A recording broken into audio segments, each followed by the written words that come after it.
ரொம்ப முக்கியம்ன்றது நம்ம தெரிஞ்சுக்கணும். இந்த வாழ்நிலையில அதாவது பாத்தீங்கன்னா ஒருவருடைய வாழ்நிலையில இருக்கக்கூடிய செல்வத்தினுடைய லெவல் வச்சு எதுவுமே நிர்ணயிக்கப்படுவது கிடையாது. நாம செய்யக்கூடிய கர்மங்கள் வைத்துதான் நம்மளுடைய வாழ்க்கையே நிர்ணயிக்கப்படுகிறது. வாழ்நிலையில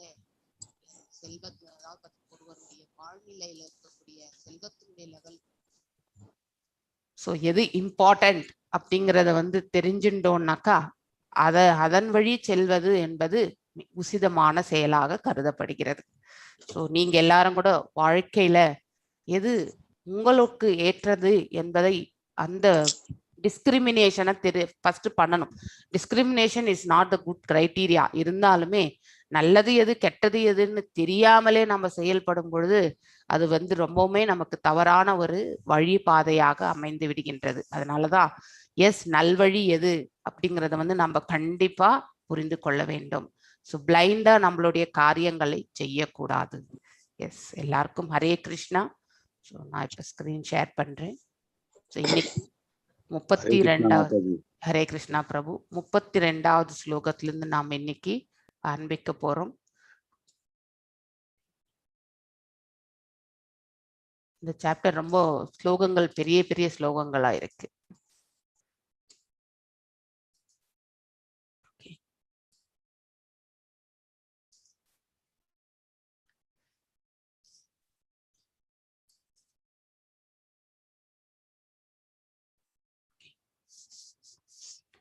ओम नमो भगवते वासुदेवाय। ओम नमो भगवते वासुदेवाय।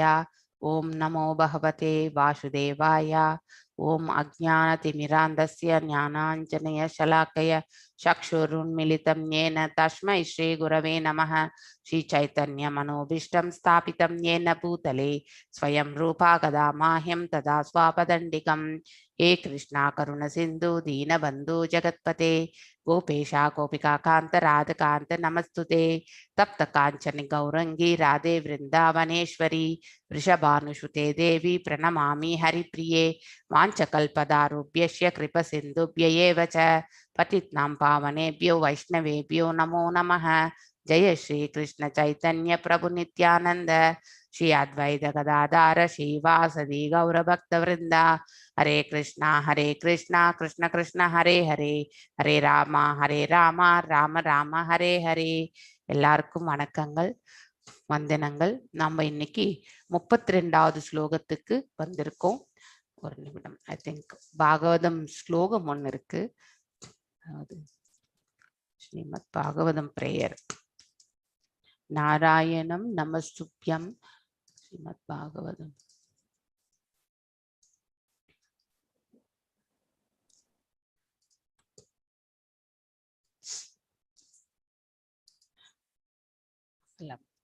அமலம் புராணம் சொல்லுவாங்க. ஆக்சுவலி நாராயணம் நமஸ்கிருத்யா நரம் சைவா நரோத்தமம் தேவீம் சரஸ்வதி வியாசம் ததோ ஜயம் உதிராயேத்.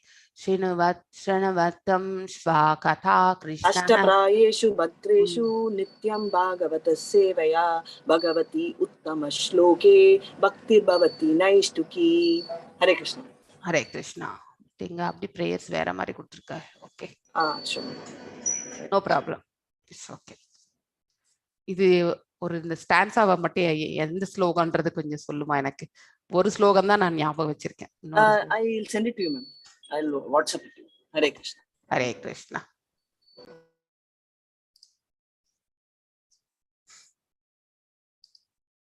Yes, 32nd slogam. I think Pushpa Mataji irikela. So Keshit ahur ajam jadam punya slokasya kirtaye yedo priyasyan vayehe malayash yesheva shandanam. Yes, Pushpa Mataji illa mari irukku. Prema Mataji, DV Prema Mataji unmute பண்ணி வாசிங்க.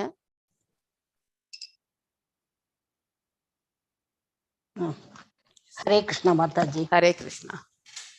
केचित् आहुर् अजं जातं पुण्यश्लोकस्य कीर्तये यदो பிரியஸ்யான்வவாயே மலயஸ்யேவ சந்தனம். கேசித் யாரோ ஒருவர், ஆகு கூறுகிறார், அஜம் பிறப்பற்றவர், ஜாத்தம் பிறந்து, புண்ணிய ஸ்லோகஸ்ய புண்ணியவானாகிய அரசரின், கீர்த்தையே போற்றுவதற்கு, எதோ எது மகாராஜனின், பிரியஸ்ய பிரியமானவரின், அன்வவாயே அவரது குடும்பத்தில், மலயஸ்ய மலைய மலைகள், இவ போல் சந்தனம் சந்தனம். மொழிபெயர்ப்பு: பிறப்பற்றவர் புண்ணியர்களான அரசர்கள் மேன்மைப்படுத்துவதற்காக பிறக்கிறார் என்று சிலர் கூறுகின்றனர். மற்றும் சிலர் உங்களுடைய பிரியமான பக்தர்களில் ஒருவரான யது மகாராஜனை சந்தோஷப்படுத்துவதற்காக அவர் பிறக்கிறார் என்று கூறுகின்றனர். மலைய மலைகளில் சந்தனம் தோன்றுவதைப் போலவே அவரது குடும்பத்தில் நீங்கள் தோன்றுகிறீர்கள். பொருளுரை: இந்த ஜட உலகில் உள்ள பகவானின் தோற்றம் திகைப்பூட்டுவதாக இருப்பதால் அந்த பிறப்பற்றவரின் பிறப்பை பற்றி பல கருத்துகள் நிலவுகின்றன.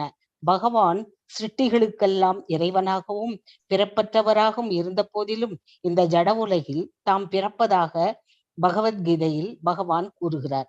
எனவே பிறப்பற்றவரின் பிறப்பில் எவ்வித மறுப்பும் இருக்க முடியாது. ஏனெனில் உண்மையை அவரே நிலைநிறுத்துகிறார். இருப்பினும் அவர் ஏன் பிறக்கிறார் என்பதை பற்றிய வேறுபட்ட கருத்துக்கள் நிலவுகின்றன. அதுவும் கீதையில் கூறப்பட்டுள்ளது. மத கொள்கைகளை நிலைநாட்டுவதற்காகவும் பக்தரை காத்து அசுரரை அழிப்பதற்காகவும் அவரது சுயமான அந்தரங்க சக்தியின் வாயிலாக அவர் தோன்றுகிறார். இதுவே பிறப்பற்றவரின் பிறப்பிற்கு காரணமாகும். இருப்பினும் தூய பக்தரான யுதிஷ்ட மகாராஜனை பெருமைப்படுத்துவதற்காகவே பகவான் இருக்கிறார் என்றும் கூறப்படுகிறது. பகவான் ஸ்ரீ கிருஷ்ணர் உலக நன்மைக்காக பாண்டவர்களின் ராஜ்யத்தை நிலைநாட்ட விரும்பினார். தூய பக்தராக உள்ள அரசர் ஒருவரின் ஆட்சியில் மக்கள் மகிழ்ச்சி அடைகின்றனர். அரசர் பக்தியற்றவராக இருப்பாரானால் மக்கள் மகிழ்ச்சி அடைவதில்லை. கலியுகத்தில் பெரும்பான்மையான ஆளுநர்கள் பக்தியற்றவர்களாகவே உள்ளனர். எனவே மக்கள் தொடர்ந்து மகிழ்ச்சியற்றவர்களாகவே உள்ளனர். ஆனால் குடியாட்சி முறையில் பக்தியற்ற பிரஜைகள் அவர்களை ஆளக்கூடிய அவர்களுடைய பிரதிநிதியை அவர்களே தேர்ந்தெடுத்துக் கொள்கின்றனர். எனவே அவர்களுடைய சந்தோஷமற்ற நிலைக்கு அவர்கள் யாரையும் குறை கூற முடியாது. நளமகராஜனும் கூட சிறந்த புண்ணியவான் என்னும் புகழை பெற்றவர்தான். ஆனால் அவருக்கு பகவான் ஸ்ரீ கிருஷ்ணருடன் எந்த தொடர்பும் இருக்கவில்லை.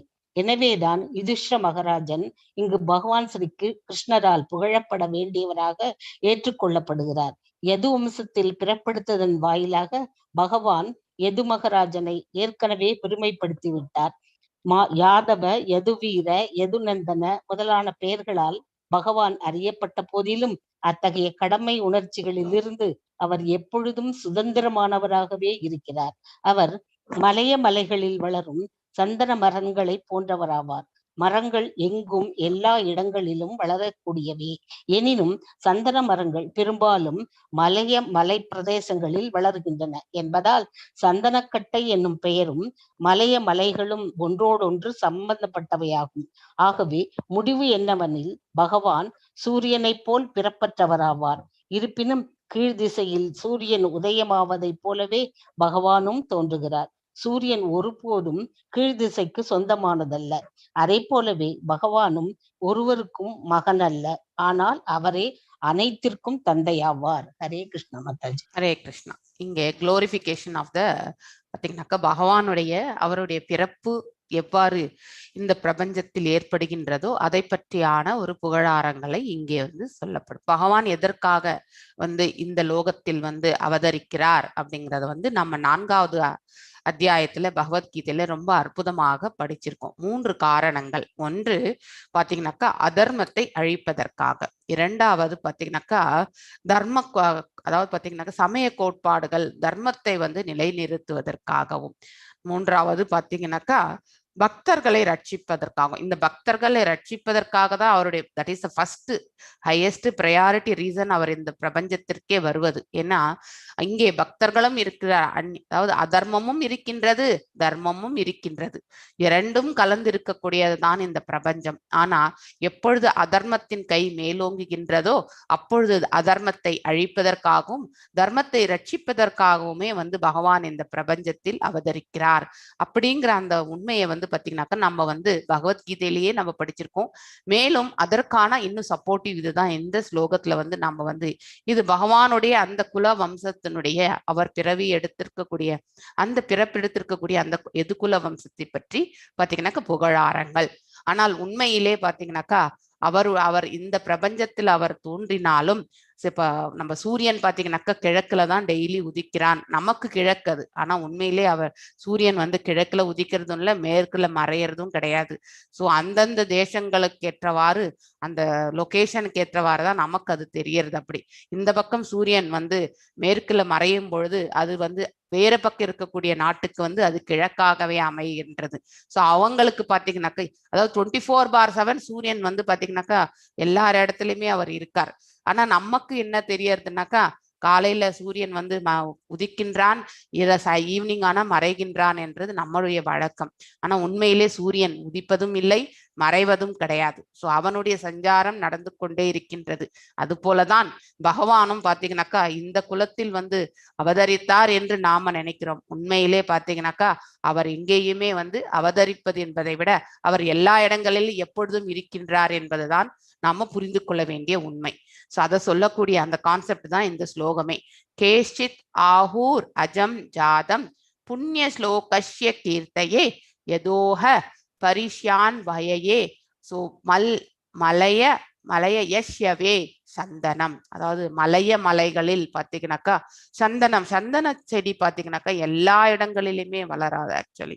ஸோ மலை பிரதேசங்கள்ல தான் வந்து என்ன அதற்கான சூழ்நிலைகள் ஏற்றவாறு அது அங்கே பாத்தீங்கன்னா அந்த சந்தன மரங்கள் வளரும் போல பாத்தீங்கன்னா பகவானும் பாத்தீங்கன்னாக்கா he is also like that. So ஒரு வெரி ரேர் அப்படிங்கிறத வந்து நம்ம வந்து அந்த ஓமையே அங்க ஒப்பிடப்படுகின்றது. பிறப்பற்றவர், அதுக்கப்புறம் புண்ணியர்களால் அரசர்களை மேன்மைப்படுத்துவதற்காக பிறக்கிறார். ஸோ இங்க வந்து யுதிஷ்டிர மகாராஜரை வந்து பாத்தீங்கன்னாக்கா அவருடைய நன்மைக்காக அவர் வந்து தர்மத்தை பரிபாலிப்பார் என்பது அவருக்கு தெரியும். அவர் ஒரு பக்தரும் கூட அப்படிங்கிறது தெரியும். அதனால்தான் பகவான் அவர் பக்கத்தில் இருந்து பாத்தீங்கன்னாக்கா எல்லா நன்மைகளையுமே செய்தார். மற்றும் சிலர் உங்களுடைய பிரியமான பக்தர்களில் உருவான யது மகாராஜனை சந்தோஷப்படுத்துவதற்காக அவர் பிறக்கிறார் என்று கூறுகின்றனர். மலைகளில் சந்தனம் தோன்றுவதை போல அவரது குடும்பத்தில் நீங்கள் தோன்றுகின்றீர்கள் அப்படின்னு சொல்லியிருக்கார். ஸோ இந்த மாதிரி வந்து பாத்தீங்கன்னாக்கா நல்ல மகாராஜன் கூட பாத்தீங்கன்னாக்கா ஒரு சிறந்த புண்ணியவான் என்று எல்லாருக்குமே தெரியும் இல்லையா? ஸோ ஆனா அவர் வந்து பாத்தீங்கன்னா அவரை பற்றி நம்ம பேசும்போது அவரை பற்றி பக்தியோட நம்ம எதுவுமே எங்கேயுமே விளக்கங்கள் கொடுக்கப்படவில்லை. அதை தான் இங்க வந்து ரெஃபரன்ஸா கொடுத்துருக்காங்க. அவருக்கு பக்தி பற்றியான அந்த இதுல வந்து நம்ம எந்த ஒரு ரெஃபரன்ஸும் இல்லை. ஆனா is a very good was a very good கிங்ன்றதை மட்டும் நமக்கு தெரியும், நல்ல மகாராஜன். ஸோ ஆனால் அவருக்கு பகவான் ஸ்ரீ கிருஷ்ணருடன் எந்த தொடர்பும் இருக்கவில்லை. எனவே தான் யுதிஷ்ட மகாராஜன் இங்கு பகவான் ஸ்ரீ கிருஷ்ணரால் புகழப்பட வேண்டியவராக ஏற்றுக்கொள்ளப்பட்டார். பட் இங்கே வந்து பாத்தீங்கன்னா யுதிஷ்டிரன் வந்து பாத்தீங்கன்னாக்கா he is a devotee also. So அதனாலதான் பாத்தீங்கன்னாக்கா பகவான் அவருடைய கருணையும் பாத்தீங்கன்னாக்கா பக்தர்களுக்கு அவர் வாரி வழங்குகிறார். ஸோ இதனால வந்து ஒண்ணு மட்டும் நமக்கு தெரியும், சூரியன் வந்து பிறப்பற்றவர். ஸோ அதாவது ஓமையாக அதே மாதிரி பகவானும் பாத்தீங்கன்னாக்கா பிறப்பற்றவர். அதே மாதிரி பாத்தீங்கன்னாக்கா சூரியன் மறைவது போல இருந்தாலும் உதிப்பது போல என்றால் அங்கு உதித்தல் மறைதல் என்ற அந்த ப்ராசஸ் நமக்கு அது ரியாலிட்டி கிடையாது. அதே மாதிரிதான் பகவானும் பாத்தீங்கன்னாக்கா இந்த பிரபஞ்சம் எல்லா இடங்களிலுமே அவர் இருக்கும் பொழுது சில காரணங்களுக்காக அந்த சமயத்தில் அவர் வந்து தோன்றும் பொழுது பாத்தீங்கன்னாக்கா அவர் வந்து பிறவி எடுத்தார், பிறந்திருக்கின்றார் என்று நாம நினைக்க கூடாது. he has descended அப்படின்றத மட்டும்தான் நம்ம வந்து புரிந்து கொள்ள வேண்டும். ஸோ அவர் எல்லா உயிர்வாழிகளுக்குமே நம்மள மாதிரி இருக்கிறவங்களுக்கு எல்லாருக்குமே அவரே வந்து பாத்தீங்கன்னாக்கா தந்தை அப்படிங்கிறதையும் நாம தெரிந்து கொள்ளணும். ஸோ நெக்ஸ்ட் பத்மா மாதாஜி, நீங்க கை உயர்த்துங்க. அபரே வசுதேவஸ்ய தேவக்யாம் யாஷிதோ அபயகாத் அஜஸ்வம் அஷ்ய சேமாய வதாய சசூர த்விஷாம். எஸ் பத்மா மாதாஜி, நேத்து வாசிக்கணும் 2 நாளா கை உயர்த்தின்னு இருக்கீங்க. ஸோ நீங்க இருந்த கை உயர்த்துங்க, இல்லைன்னா நான் வேற யாருக்கு நான் ஆப்பர்ச்சுனிட்டி கொடுத்துருவேன். எஸ் பத்மா மாதாஜி வாசிங்க.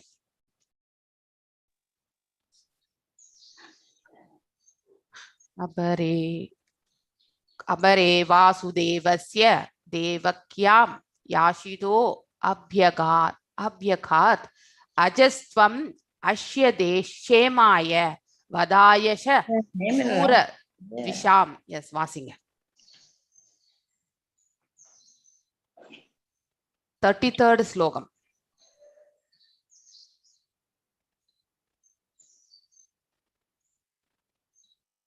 இங்க ஐ திங்க் ஸ்கிரீனை பார்த்தே வாசிக்கலாம் மாதாஜி. நீங்க ஐ shirt the screen. I think புக்ல பார்த்துட்டு இருக்கீங்கன்னு நினைக்கிறேன். நீங்க ஐ திங்க் பெருசா தான் இருக்குன்னு நினைக்கிறேன். வாசிக்கிறேன் மாதாஜி. அபரே வசுதேவஸ்ய தேவக்யாம் யாசிதோ பிரக்யாத் அஜஸ்வதம் க்ஷேமய வத்யா ச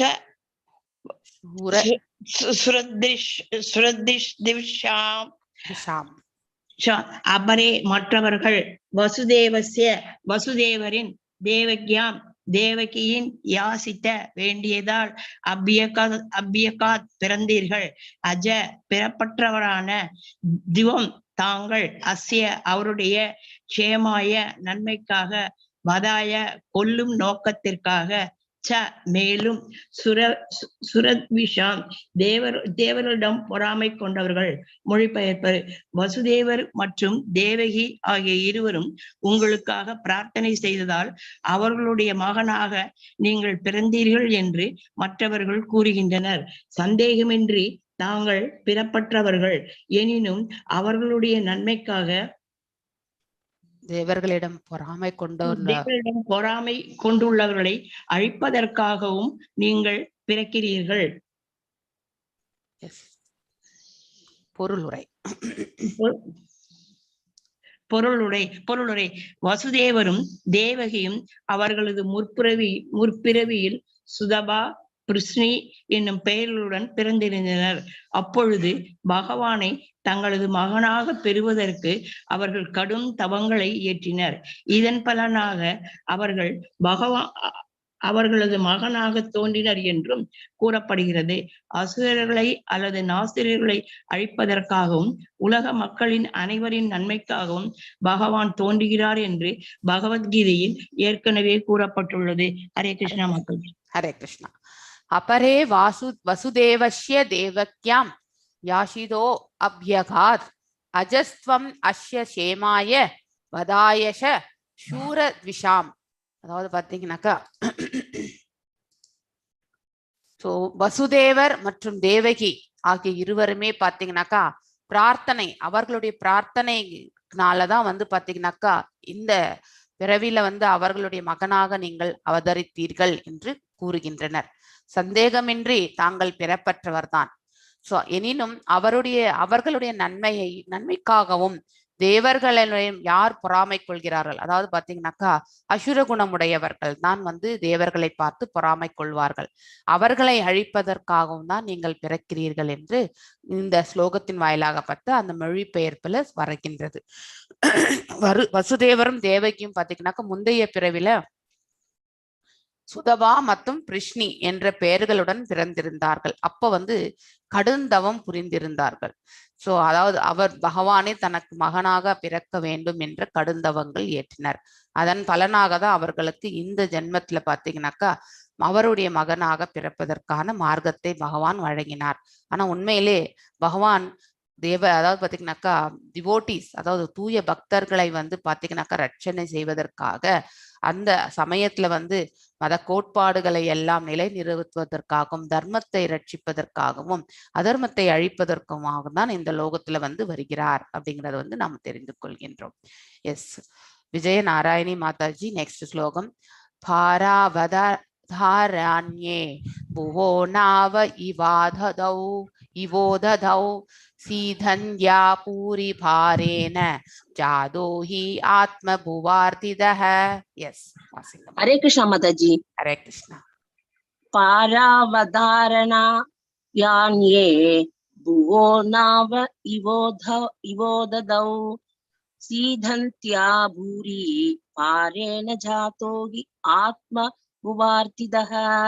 பாரா அவதாரண்ய உலக சுமையை குறைப்பதற்காகவே, அன்யே மற்றவர்கள், புவ உலகின், நாவ படகு, இவ போல், உதௌ கடல் மீது, சீதன்யா பாதிக்கப்பட்ட, பூரி புவி பாரேன சுமையால், ஜாதக நீங்கள் பிறந்தீர்கள், ஹி நிச்சயமாக, ஆத்ம புவா பிரம்மாவால், அர்த்திதக வேண்டப்பட்டு. மொழிபெயர்ப்பு. கடலில் உள்ள படகை போல் அதிக சுமை ஏற்றப்பட்ட உலகம் மிகவும் பாதிப்படைந்தது என்றும், உங்களது மகனான பிரம்மா உங்களிடம் வேண்டியதால் தொல்லைகளை குறைப்பதற்காக நீங்கள் தோன்றினீர்கள் என்றும் மற்றவர்கள் கூறுகின்றனர். பொருளுரை. படைப்பிற்கு பிறகு பிறந்த முதல் ஜீவராசியான பிரம்மா நாராயணரின் நேரிடையான மகனாவார். நாராயணன் கற்போதகசாயி விஷ்ணுவாக ஜட பிரபஞ்சத்தினுள் முதலாக பிரவேசிக்கிறார். ஆன்மீக தொடர்பின்றி ஜடத்தினால் படைக்க முடியாது. படைப்பின் முதல் துவக்கத்திலிருந்தே இக்கொள்கை பின்பற்றப்பட்டது. பரமாத்மா பிரபஞ்சத்திற்குள் புகுந்தார். விஷ்ணுவின் நாபியிலிருந்து உதயமாகி மலர்ந்த தாமரை பூவின் மீது முதல் ஜீவராசியான பிரம்மா பிறந்தார். இதனால் விஷ்ணு பத்மநாபன் என்று அழைக்கப்படுகிறார். பிரம்மா தாய் லக்ஷ்மி தேவியின் தொடர்பில்லாமல் தந்தையிடமிருந்து நேரடியாக பிறந்தவர் ஆவார். இதனால் அவர் ஆத்மபூ எனப்படுகிறார். லக்ஷ்மி தேவி நாராயணருக்கு பணிவிடை செய்து கொண்டு அவர் அருகிலேயே இருந்தாள். இருப்பினும் லக்ஷ்மி தேவியின் தொடர்பில்லாமலேயே நாராயணர் பிரம்மாவை பெற்றார். அது பகவானின் சர்வ சக்தியாகும். நாராயணர் மற்ற ஜீவராசிகளை போன்றவர் என்று முட்டாள்தனமாக கருதுபவன் இதிலிருந்து பாடம் கற்றுக்கொள்ள வேண்டும். நாராயணர் சாதாரண ஒரு ஜீவராசி அல்ல. அவர் சாக்ஷாத் பரமபுருஷ பகவானாவார். தெய்வீகமான அவரது உடலின் ஒவ்வொரு பாகமும் மற்றெல்லா புலன்களின் ஆற்றல்களுடனும் இயங்கக்கூடியவை ஆகும். சாதாரண ஜீவராசி ஒருவன் உடல் உறவினால் குழந்தை பெறுகிறான். அவனுக்காக அமைக்கப்பட்டுள்ள இம்முறையை தவிர அவனுக்கு குழந்தை பெறுவதற்கு வேறு வழி இல்லை. ஆனால் நாராயணர் சர்வ வல்லமை உடையவர் என்பதால் எந்த சக்திக்கும் அவர் கட்டுப்பட்டவர் அல்ல. அவர் அவரது பல்வேறு சக்திகளினால் எதையும் மிக சுலபமாகவும் பக்குவமாகவும் செய்யும் சுதந்திரமும் ஆற்றலும் கொண்டவராவார். எனவே பிரம்மா தாயின் கர்ப்பப்பைக்குள் வைக்கப்படாமல் நேரடியாக தந்தைக்கு பிறந்த மகனாவார். எனவே அவர் ஆத்மபூ எனப்படுகிறார். இந்த பிரம்மா படைக்கப்பட்ட பிரபஞ்சத்தில் மேலும் படைக்கப்பட வேண்டியவற்றிற்கு பொறுப்பாளி ஆவார். பிரபஞ்ச ஒளிவட்டத்திற்குள் ஸ்வேத தீபம் எனப்படும் தெய்வீகமான உலகம் ஒன்றுள்ளது. அது பரமபுருஷரின் பரமாத்மா அம்சமாகிய ஷீரோதகசாயி விஷ்ணுவின் வசிப்பிடமாகும். பிரபஞ்ச நிர்வாகிகளான தேவர்களால் தீர்க்கப்பட முடியாத பிரச்சனைகள் பிரபஞ்சத்தில் ஏற்படும் பொழுதெல்லாம் அவர்கள் பிரம்மதேவரை அணுகுவார்கள். பிரம்மதேவராலும் அப்பிரச்சனைக்கு தீர்வு காண முடியவில்லை என்றார். அவர் ஸ்ரீரோதகசாயி விஷ்ணுவுடன் கலந்து ஆலோசித்து உலகில் அவதரித்த பிரச்சனைகளை தீர்த்து வைக்கும்படி அவரிடம் வேண்டுகிறார். பூமி கம்சனாலும் மற்ற அரசர்களாலும் ஆளப்பட்டு அவர்களின் தீய செயல்களினால் அளவுக்கு அதிகமாக சுமை ஏற்பட்ட பொழுது அத்தகைய ஒரு பிரச்சனை எழுந்தது. பிரம்மதேவர் மற்ற தேவர்களுடன் ஷீரோதக கடற்கரையில் பகவானிடம் வேண்டினார். இதனால் கிருஷ்ணர் வசுதேவருக்கும் தேவகிக்கும் இவ்வுலகில் மகனாக அவதரித்தார் என்று அவர்களுக்கு அறிவுறுத்தப்பட்டது. எனவே பிரம்மதேவரின் பிரார்த்தனைகளினால் தான் பகவான் அவதரித்தார் என்று சிலர் கூறுகின்றனர். ஹரே கிருஷ்ண மாதாஜி. ஹரே கிருஷ்ணா. அதாவது முந்தைய ஸ்லோகம் பாத்தீங்கன்னாக்கா தேவகி மற்றும் பாத்தீங்கன்னாக்கா வசுதேவருடைய பிரார்த்தனைகளால் இந்த பிரபஞ்சத்தில் பகவான் அவதரித்தார் அப்படின்னு சொல்ல வர்றது. இந்த ஸ்லோகத்துல பாத்தீங்கன்னாக்கா இன்னொரு காரணமும் இருக்கின்றது. பூமி பாரத்தை தாங்க முடியலைன்னு பூமாதேவி பாத்தீங்கன்னாக்கா பிரம்மரிடம் முறையிடும் பொழுது பிரம்மதேவருடைய பிரார்த்தனைகளால் தான் பகவான் இந்த லோகத்துல அவதரிக்கிறார் என்பதையும் அத சொல்லக்கூடிய காரணம் இங்க அற்புதமாக விளக்கப்படுகின்றது. சோ பிரம்மா அவருடைய நாபியிலிருந்து பிறந்தவர். ஆக்சுவலி பகவான், அதாவது கர்ப்போதாட்சி விஷ்ணுனுடைய நாபியிலிருந்து பிறந்த அந்த தாமரை பூவில் பிறந்தவர். சோ அதாவது வெறுமனே பாத்தீங்கன்னாக்கா அவருடைய ஆற்றலால், ஸ்ரீமன் நாராயணனுடைய ஆற்றலால் படைக்கப்பட்டவர் அப்படின்னா அவருடைய சர்வ வல்லமை அதாவது சர்வ வல்லமை படைத்தவர் பகவான் அப்படிங்கிறதுக்கான ஒரு விளக்கத்திற்கு தான் இது கொடுக்கப்பட்டுள்ளது.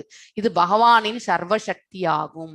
நாராயணர் பிரம்மாவை பெற்றார். சோ அதாவது நாராயணர் மற்ற ஜீவராசிகளை போன்றவர் என்று நாம கருதக்கூடாது, அது தப்பு. நாராயணர் பாத்தீங்கன்னாக்கா ஒரு சாதாரண நாராயணர் எல்லாருமே பாத்தீங்கன்னாக்கா, அதாவது பாத்தீங்கன்னாக்கா விஷ்ணு, நாராயணா, கிருஷ்ணா, ராமா எல்லாம் ஒன்றுதான் அப்படிங்கறத நம்ம தெரிந்து கொள்ளணும். அவர் சாக்ஷாத் பரம புருஷர் ஆவார். தெய்வீகமான அவரது உடலில் ஒவ்வொரு பாகமும் மற்ற எல்லா புலன்கள் ஆற்றலுடன் இயங்கக்கூடியவையாகும். நமக்கெல்லாம் பாத்தீங்கன்னாக்கா கண்ணு பார்க்கத்தான் செய்யும். அதே மாதிரி பாத்தீங்கன்னாக்கா காது கேட்கக்கூடிய ஒரே ஒரு செயல் தான் நமக்கு எல்லாமே, இல்லையா? சோ அதுவும் இத்துணூண்டு இருக்கக்கூடிய அந்த ஆன்மா என்னும் அந்த நித்தியத்தன்மை வாய்ந்த தெய்வீகத்தன்மையான அந்த வஸ்து இந்த ஸ்தூல உடல்ல ஒட்டிண்டு இருக்கிறதுனால நமக்கு இந்த மாதிரியான செயல்கள் நம்மளால செய்ய முடியறது. ஆனா அதே பகவான் பாத்தீங்கன்னாக்கா ஆற்றலில் அவரோட நம்ம கம்பேரிசனே கிடையாது. சோ நாமெல்லாம் அவரிடத்திலிருந்து தோன்றிய பின்ன பகுதிகள். ஆனா அவர் பாத்தீங்கன்னாக்கா எல்லையற்றவர். சோ அவருடைய ஆற்றல்களுக்கும் பாத்தீங்கன்னாக்கா எல்லையற்றது. அவருடைய கை பாத்தீங்கன்னாக்கா எவ்வளவு வேண்டும் என்றாலும் நீளும். அதே மாதிரி கண்ணால் அவரால் சாப்பிட முடியும், அதே மாதிரி கையால் அவரால் நடக்க முடியும். அதாவது ஒரு புலனுடைய செயல்பாடை வேறு ஒரு புலனை கொண்டு அவரால் செய்து கொள்ள முடியும். சோ இதுல இருந்து பாத்தீங்கன்னாக்கா அவர் எந்த அளவுக்கு சர்வ வல்லமை படைத்தவர் என்பதை நாம புரிந்து கொள்ள வேண்டும். சோ பிரம்மா பாத்தீங்கன்னாக்கா தந்தைக்கு மகனாக பிறந்தவர். அதாவது அதனால்தான் அவருக்கு ஆத்மபூ என்றும் அழைக்கப்படுகிறது.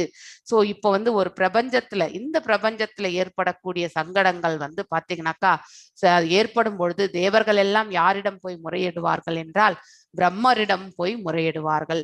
பிரம்மா என்ன செய்வார் என்றால் அவரும் பாத்தீங்கன்னா ஷீரோத்யாக்ஷி விஷ்ணு பாத்தீங்கன்னாக்கா அந்த அவருடைய லோகத்துல பரமாத்மா அம்சமாகிய ஷீரோதயாக்ஷி விஷ்ணு நம்ம ஹிருதயத்துல அவர் தான் இருக்கிறதே வசிப்பிடமாகும். அது அந்த பிரபஞ்சம் நிர்வாகிகளான தேவர்கள் தீர்க்கப்பட முடியாத பிரச்சனைகள் பிரபஞ்சத்தில் ஏற்படும் பொழுதெல்லாம், அதாவது அதர்மம் இங்கே தழைத்தோங்கும் பொழுது, அதே மாதிரி பாத்தீங்கன்னா ஜனத்தொகையும் பாத்தீங்கன்னாக்கா பாரத்தை தாங்க முடியாத அளவிற்கு செல்லும் பொழுது அப்பொழுது பிரம்மதேவரை அணுகிறார்கள். பிரம்மதேவராலும் அப்பிரச்சனை தீர்வு காண முடியவில்லை என்றால் அவர் ஷீரோத்யாக்ஷி விஷ்ணுவிடம் கலந்தாலோசித்து உலகில் அவர்திருக்க பிரச்சனைகளை தீர்த்து வைக்கும்படி அவரிடம் வேண்டுகிறார். பூமி கம்சனாலும், அதாவது அரசர்கள் பாத்தீங்கன்னாக்கா சில பேர் தெய்வீகமாகவும் இருக்கிறார்கள், இந்த மாதிரி அசுர குணங்களாகவும் இருக்கின்றார்கள். மற்ற அரசர்களால் ஆளப்பட்டு அவர்களது தீய செயல்களினால் அளவுக்கு அதிகமாக சுமை ஏற்பட்ட பொழுது அத்தகைய ஒரு பிரச்சனை எழுந்தது. பிரம்மதேவர் மற்றும் தேவர்களிடம் ஷிரோகதாஷி கடற்கரையில் பாத்தீங்கன்னாக்கா நம்ம கூட ஒரு பிக்சர் பார்த்திருப்போம் இல்லையா, அந்த கடலாண்ட பாத்தீங்கன்னா பகவான் இருக்கிற மாதிரியும் தேவர்கள் எல்லாம் பாத்தீங்கன்னாக்கா அவரிடம் செல்லக்கூடிய அந்த பிக்சர் நம்மளும் பார்த்திருப்போம், அந்த 18 days சாப்டர்ல வர்றது. சோ அந்த மாதிரி பிரார்த்தனை பகவானிடம் வேண்டுகின்றனர். இதனால் கிருஷ்ணரும் வாசுதேவர் தேவகிக்கு இவ்வுலகில் மகனாக அவதரிப்பார் என்று அவர்களுக்கு அறிவுறுத்தப்பட்டது. அப்பொழுது அது சொல்லப்பட்டது. எனவே பிரம்மதேவரின் பிரார்த்தனையினால் தான் பகவான் அவதரித்தார் என்றும் சிலர் மேலும் கூறுகின்றனர். எஸ் மல்லிகா மாதாஜி, நெக்ஸ்ட் நீங்க அன்மியூட் பண்ணி வாசிக்கலாம். 35 ஸ்லோகம். பவே அஸ்மின் கலிஷ்யாமானனாம் அவித்யா காமகர்ணிவி ஸ்ரவண ஸ்மரணார்ஹாணி கரிஷ்யன் இதி கேஷனஹ. எஸ் வாசிங்க மாதாஜி. ஹரே கிருஷ்ணா மாதாஜி. ஹரே கிருஷ்ணா. பவேஸ்மின் க்லிஷ்யமானானாம் அவித்யா கர்ம காம கர்மபிஹி ஸ்ரவணஸ்மரணார்ஹாணி கரிஷ்யன் இதி கேசன பவே. ஜட படைப்பில் அஸ்மின் இந்த கிளிசியமானானாம் துன்பப்படுபவர்களின் அவித்யா அறியாமை, காம ஆசை கர்மபி பலன் கருதும் செயலை நிறைவேற்றுவதன் மூலமாக, சிரவண கேட்டு, ஸ்மரண நினைவிற்கொண்டு, அர்ஹாணி வழிபட்டு, கரிஷ்யன் செய்யக்கூடும், இது இவ்வாறாக, கேசன மற்றவர்கள். மொழிபெயர்ப்பு. பௌதீக துன்பங்களினால் துன்புறும் பந்தப்பட்ட ஆத்மாக்கள் கேட்டல், நினைவிற்கொள்ளுதல் மற்றும் வழிபடுதல் முதலான பக்தி தொண்டு முறைகளை பின்பற்றி முக்தியடைய வேண்டும் என்பதற்காக, அம்முறைகளை புதுப்பிப்பதற்காகவே நீங்கள் தோன்றினீர்கள் என்று மற்றும் சிலர் கூறுகின்றனர். பொருளுரை. தர்மத்தை நிலைநிறுவதற்காகவே யுகந்தோறும் தாம் தோன்றுவதாக பகவத்கீதையில் பகவான் கூறுகிறார். தர்மம் பரமபுருஷரால் ஏற்படுத்தப்பட்டதாகும். புதிய தர்மத்தை யாராலும் உற்பத்தி செய்ய முடியாது. ஆனால் பேராசைக்காரர்களுக்கு இது வழக்கமாகிவிட்டது. பகவானை பரம அதிகாரியாக ஏற்று மனப்பூர்வமான அன்புடன் அவருக்கு தொண்டு புரிய வேண்டும். அதுவே தர்மத்தின் உண்மையான வழிமுறையாகும். ஜீவராசி ஒருவன் தொண்டு செய்வதற்கென்றே படைக்கப்பட்டிருக்கிறான் என்பதால் அவனால் அதை செய்யாதிருக்க முடியாது. அது அவனுடைய உண்மையான ஆதார நிலையாகும். பகவானுக்கு தொண்டு செய்வதுதான் ஜீவராசியின் ஒரே கடமையாகும். பகவான் உயர்ந்தவர், ஜீவராசிகள் அவருக்கு கீழ்ப்பட்டவர்கள். எனவே ஜீவனின் ஒரே கடமை அவருக்கு தொண்டு புரிவதாகும். துரதிருஷ்டவசமாக மாயைக்கு உட்பட்ட ஜீவராசிகள் தவறாக புரிந்து கொண்டதனால்தான் பௌதிக ஆசையின் காரணத்தால் புலன்களின் தொண்டர்களாக ஆகியுள்ளனர். இந்த ஆசை அவித்யா அல்லது அறியாமை என்று அழைக்கப்படுகிறது. அத்தகைய ஆசையினால் ஜீவராசி பௌதிக இன்பத்தை அனுபவிப்பதற்காகவே வெவ்வேறு திட்டங்களை தீட்டுகிறான். இந்த ஜட இன்பம் நெறிதவறிய உடலுறவு வாழ்வை மையமாக கொண்டுள்ளது. எனவே அவன் பகவானுடைய மேற்பார்வையின் கீழ் வெவ்வேறு கிரகங்களில் உள்ள வெவ்வேறு உடல்களுக்குள் கூடுவிட்டு கூடுபாய்வதன் மூலமாக பிறவி சக்கரத்தில் சிக்கிக் கொள்கிறான். எனவே ஒருவன் அறியாமையின் எல்லையை கடந்து சென்றால் அல்லது அவனால் பௌதிக வாழ்வின் மூவகை துன்பங்களிலிருந்து விடுபட முடியாது. இதுவே இயற்கையின் சட்டமாகும். ஆயினும் பகவான் துன்புறும் ஜீவராசிகள் எதிர்பார்ப்பதை விட அவர்களிடம் அதிக கருணை கொண்டுள்ளார். எனவே அவரது அசாதாரணமான கருணையினால் அவர்கள் முன் தோன்றி கேட்டல், பாடுதல், நினைவிற்கொள்ளுதல், தொண்டு செய்தல், பிரார்த்தனை செய்தல், ஒத்துழைத்தல் மற்றும் அவரை சரணடைதல் முதலான பக்தி தொண்டின் கொள்கைகளை புதுப்பிக்கிறார். மேலே குறிப்பிட்ட கொள்கைகள் அனைத்தையுமோ அல்லது அவற்றில் ஏதேனும் ஒன்றையோ பின்பற்றினால் அது ஒரு பந்தப்பட்ட ஆத்மா அறியாமையின் சிக்கலிலிருந்து விடுபடுவதற்கு உதவும். இவ்வாறாக பகிரங்க சக்தியின் மாயைக்கு உட்பட்டுள்ள ஜீவராசி தன்னால் உண்டாக்கப்பட்டுள்ள எல்லா பௌதீக துன்பங்களிலிருந்தும் விடுதலை அடைகிறான். இக்குறிப்பிட்ட வகையைச் சேர்ந்த கருணையானது பகவானால் ஸ்ரீ சைதன்ய மகாபிரபுவின் உருவில் ஜீவராசிகளுக்கு வழங்கப்படுகிறது. ஹரே கிருஷ்ண மாதாஜி. ஹரே கிருஷ்ணா. ஸோ அதாவது பார்த்தீங்கன்னாக்கா பகவான் இந்த பிரபஞ்சத்துல மேலும் காரணம் என்ன, அதாவது கர்மங்கள் இல்லையா, அதாவது பார்த்தீங்கன்னா he appeared for to help those who are suffering. அதாவது பார்த்தீங்கன்னாக்கா இங்கே கடினமான சூழலில் நம்மளை எல்லாருமே அதை அதாவது பார்த்தீங்கன்னா he has to dispose actually நம்மள எல்லாரையும் பார்த்தீங்கன்னாக்கா இந்த இடத்துல இருந்து அவருடைய ஸ்தலத்திற்கு நம்மளுக்கு அந்த இதுக்கு கொடுக்கறதுக்காக தான் அந்த பொசிஷனை கொடுக்கறதுக்காக தான் பகவான் இங்க அவதரிக்கின்றார். அவருடைய கருணையே பார்த்தீங்கன்னாக்கா இந்த நிலையை மாற்றி நாம இந்த பிறப்பு இறப்பு என்னும் இந்த சக்கரத்துல சிக்கின்னு இருக்கோம். அதுல இருந்து நம்மளை விடுவித்து பாத்தீங்கன்னாக்கா நம்மள விடுதலை அடைய செய்யக்கூடிய அந்த மார்க்கத்திற்கு அவர் நம்மளை அழைத்து செல்கிறார். அங்கே செல்வதால் நாம மீண்டும் இந்த லோகத்திற்கு திரும்ப வேண்டிய அவசியம் இருக்காது. அதை நம்ம கேட்கலன்னாலும் அந்த நிலையை தான் அவர் நமக்கு வழங்குகிறார் அப்படிங்கறத நாம தெரிந்து கொள்ள வேண்டும். சோ பவேஸ் அஸ்மின் கலிஷ்ய மானனம் ஆவித்யா, அதாவது வித்யா என்றால் ஞானம், ஆவித்யா மீன்ஸ் அறியாமை, அதுக்கு ஆப்போசிட் ஆச்சு. காம கர்மிஹி, காம மீன்ஸ் தட் இஸ் கர்மகாண்டா மோட்ல பாத்தீங்கன்னாக்கா செயல்படக்கூடிய பலன் நோக்கு செயல்கள் செய்யக்கூடியது. ஸ்ரவணம் என்றால் பாத்தீங்கன்னாக்கா கேட்டல். ஸ்மரணார் ஹானி, அதாவது பாத்தீங்கன்னாக்கா நினைவு கொள்ளுதல். கரிஷ்யன் ஹிதி கேஷனே, அதாவது நாம இங்கே செயல்படுகின்றோம் இல்லையா, அதேதான் நீங்க பௌதீக துன்பங்களில் இருந்து துன்புறும் பந்தப்பட்ட ஆத்மாக்கள் பாத்தீங்கன்னாக்கா நாம் எல்லாருமே வந்து பந்தப்பட்ட ஆத்மாக்கள் என்றால் கட்டுண்ட ஆத்மாக்கள், அதாவது நம்ம இந்த 3 குணங்களால் வந்து ஆட்கொள்ளப்பட்டவர்கள்.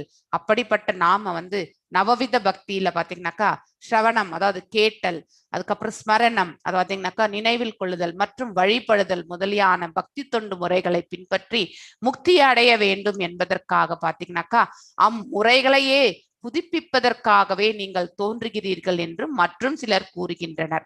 அதாவது காலப்போக்குல பாத்தீங்கன்னாக்கா அந்த ப்ரொசீஜர்ஸ் எல்லாம் நம்ம வந்து ஏன்னா மாற்றங்கள் என்பது நடந்து கொண்டே இருக்கக்கூடியதுதான் இந்த லோகம். நாம ஒரு குறிப்பிட்ட வழிபாட்டு முறையை ஒரு வேத ரெஃபரன்ஸ் பிரகாரம் நாம் செஞ்சுட்டே போகும் பொழுது வழி வழியாக வரும் பொழுது சில மாற்றங்கள் வந்து பாத்தீங்கன்னாக்கா அந்த ப்ரொசீஜர்லயே வந்துருது. அதாவது நிறைய இப்ப கூட பாத்தீங்கன்னாக்கா சில பிராமணர்களுடைய யக்னங்கள் எல்லாம் சொல்லும் பொழுது, அதாவது அந்த இது பிரகாரம் செய்யணும் அப்படின்னாக்கா எவ்வளவோ, அதாவது மணிக்கணக்குல செய்யணும்னு சொல்லுவாங்க. ஆனா அதற்கு ஈக்குவலண்டா இருக்கக்கூடிய சிறிய ப்ராசஸ் எது இருக்கோ அதையே தான் இப்பெல்லாம் நம்ம செய்யறோம். ஏன்னா டைம் நமக்கு எல்லாமே பாத்தீங்கன்னாக்கா அதுக்கான நேரத்தை ஒதுக்குவதற்கான இது நமக்கு பேஷன்ஸ் கிடையாது. அவ்வளவு நேரம் உட்கார்ந்து கேட்கக்கூடிய அந்த தன்மையும் நமக்கு கிடையாது. அவ்வளவு நேரம் பக்தியில நம்ம மனசை லயிப்பதற்கான தருணமும் கிடையாது. அந்த மாதிரியான நம்மளுடைய எல்லாமே வந்து ஃபாஸ்ட் இல்லையா, எப்படி ஃபாஸ்ட் ஃபுட் மாதிரி தான் இங்க எல்லாமே நம்ம வந்து நம்மளுடைய பக்தி முறைகளும் பாத்தீங்கன்னாக்கா ஃபாஸ்ட் ஃபுட் ஆயிடுறது. ஸோ அதனால வந்து இவ்வளவு மணிக்கணக்கு நேரம் செய்ய வேண்டிய சில யக்னங்களை அதற்கு சமமான எப்படி வேதாந்தங்கள் இருக்கும், ஆனா வேத சூத்திரம் என்று ஒரு ஃபார்முலா வச்சுட்டு இத்தனையும் ஒரு புக்கு நிறைய வாசிக்கிறதுக்கு ஒரு 4 மந்திரம் வாசிச்சா அதற்கு சமம் அப்படின்னு ஒரு ஈக்குவலண்டான அந்த இதை எடுத்துட்டு வந்து பாத்தீங்கன்னாக்கா நாமளும் வந்து அந்த செயல்களில் ஈடுபடுகின்றோம். அதே மாதிரிதான் காலப்போக்குல வந்து பாத்தீங்கன்னா அந்த ஸ்ரவணம், கீர்த்தனம், ஸ்மரணம் இது எல்லாமே பாத்தீங்கன்னாக்கா குறுகியதாகிவிட்டது. சோ மீண்டும் அதை வந்து பாத்தீங்கன்னாக்கா பழைய நிலைக்கோ இல்லை எவ்வளவு செய்யணுமோ அந்த நிலைக்கு வந்து பகவான் வந்து அதையும் வந்து நிலை நிறுத்தணும்ன்றது. ஏன்னா மத கோட்பாடுகளில் அதுவும் ஒரு பங்கு இல்லையா, அதையும் வந்து நாம செய்யும் பொழுது அதற்கான பலன்களை நாம பெறுகின்றோம். எதை வந்து எவ்வாறு செய்தால் இந்த பிரார்த்தனைகளும் சரி இந்த யக்னங்களும் சரி எந்தெந்த ப்ரொசீஜர் பிரகாரம் நாம செய்யும் பொழுது அதற்குரிய பலனை நாம் அடைவோம் என்று கூறப்பட்டிருக்கிறதோ அதை நாம் அவ்வாறே செய்யும் பொழுதுதான் இந்த லோக கல்யாணத்திற்கும் தேவைப்படக்கூடிய அந்த பலனை நமக்கு கிடைக்கும். ஆனா நாம அப்படி கிடையாது. இருக்கக்கூடிய ஷார்ட்கட்ஸ் எல்லாத்தையுமே வந்து பாத்தீங்கன்னாக்கா உபயோகப்படுத்தி ஈக்குவலண்டான சிம்பிள் மந்திரங்கள் இருக்கா அப்படிங்கிறது அந்த ஒரு நிலைக்கு தான் நம்ம தள்ளப்பட்டிருக்கின்றோம் இப்பொழுது. ஸோ அந்த நிலையை மாற்றம் அடைவதற்காகவும் தான் பகவான் வந்து இந்த லோகத்துல வந்து அவதரிக்கிறார் என்று சொல்லப்படுகின்றது. மேலும் தர்மத்தை நிலைநிறுத்துவதற்காகவோ யுகந்தோறும் நான் தோன்றுவதாக வந்து 4வது சாப்டர்ல வந்து பகவான் கூறுகிறார். புதிய தர்மத்தை யாராலும் உற்பத்தி செய்ய முடியாது இல்லையா.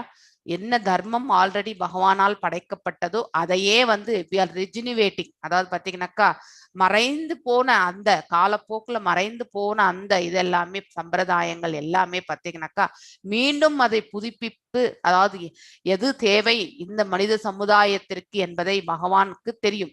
அதை வந்து நிலைநிறுத்திட்டு தான் அவர் வந்து போவார். அததான் வந்து இங்க நம்ம செய்யறோம் ஆக்சுவலி. சோ புதிய தர்மத்தை வந்து யாரும், ஆனால் பேராசைக்காரர்களுக்கு இது வழக்கமாகிவிட்டது. ஏனென்றால் தத்தம் தர்மங்கள் நியமங்களை அவர்களே வந்து இயற்றுகிறார்கள். பகவானை பரம அதிகாரியாக ஏற்று மனப்பூர்வமாக அன்புடன் அவருக்கு தொண்டு புரிய வேண்டும். இந்த 2 வரி ரொம்ப அற்புதமானது. சோ நாம வந்து இஸ் த ஹையஸ்ட் அத்தாரிட்டி அப்படிங்கறது வந்து உணரணும். ஸோ ஜஸ்ட் பிகாஸ் இங்க எழுதியிருக்கிறதுனால எஸ் இஸ் த ஹையஸ்ட் அத்தாரிட்டின்னு சொல்லியிருக்காங்க அப்படின்றதுக்காக நம்ம அதை ஏத்துக்க கூடாது. We should realise that S is அவர் தான் வந்து ஹையஸ்ட் அத்தாரிட்டி அப்படிங்கிறது வந்து உணரக்கூடிய அந்த மனப்பக்குவம் நமக்கு தேவை. ஸோ மனப்பூர்வமாக அப்பொழுதுதான் நாம் அவருக்கு தொண்டு செய்யும் பொழுது அதுல மனசு வந்து லயிக்க முடியும். ஸோ அவ்வாறு இல்லை என்றால் கண்டிப்பாக நாம செய்யக்கூடிய அந்த பக்தியில வந்து பாத்தீங்கன்னாக்கா நம்மளால லயிக்க முடியாது. ஸோ ஜீவராசி அதுவே தர்மத்தின் உண்மையான வழிமுறையாகும். ஸோ ஜீவராசி ஒருவன் தொண்டு செய்வதற்கென்றே படைக்கப்பட்டிருக்கின்றான் என்பதால், ஏனென்றால் அவன் அஞ்ஞானத்தில் உழன்று கொண்டிருப்பவன். அவனை வந்து பாத்தீங்கன்னாக்கா பக்குவம் அடைய செய்வதற்கு பக்தி ஒன்றே அவனுக்கு வந்து பாத்தீங்கன்னாக்கா செயல்பாட்டு முறை அப்படிங்கறது வந்து கிளியரா பகவான் வந்து ஆல்ரெடி சொல்லியிருக்கார். அதனாலதான் நம்மளுடைய இலக்கே இந்த பிரபஞ்சத்துல படைக்கப்பட்ட ஒவ்வொரு ஜீவராசியினுடைய இலக்கே பக்தி செய்வதாகும். பக்தி செய்வதால் ஞானத்தை நாம விருதி செஞ்சு கொள்கின்றோம், தர்மத்தை அறிகின்றோம், இறுதியில பகவானிடத்தில் சேர்கின்றோம். இந்த 2 what is the input, what is the output அப்படிங்கறத வந்து நாம் தெரிஞ்சுக்கணும்னாக்கா ஆட்டோமேட்டிக்கலி நம்மளோட அந்த பாதையை நம்ம ஏற்றுக்கொள்ளக்கூடிய மனப்பக்குவம் நமக்கு தானாகவே அமைந்துவிடும். ஜீவராசி ஒருவன் தொண்டு செய்வதற்கென்றே படைக்கப்பட்டிருக்கின்றான் என்பதால் அவனால் அதை செய்யாது இருக்கவும் முடியாது. எந்த ஒரு சூழ்நிலையுமே ஒரு ஜீவராசி சைலண்டா இருக்கவே முடியாது. அவருடைய ஏதோ ஒரு புலன் வேலை செஞ்சுட்டு தான் இருக்கும். ஸோ சும்மாவா நம்மளால இருக்கவே முடியாது. அப்படி இருக்கும் பட்சத்துல இந்த பக்தி நம்மளை படைச்சதற்கான காரணத்துல நம்ம கண்டிப்பாக ஈடுபடாமலும் இருக்க முடியாது. அது அவனுடைய உண்மையான ஆதார நிலையாகும். பகவானுக்கு தொண்டு செய்வதுதான் ஜீவராசியினுடைய ஒரே கடமை.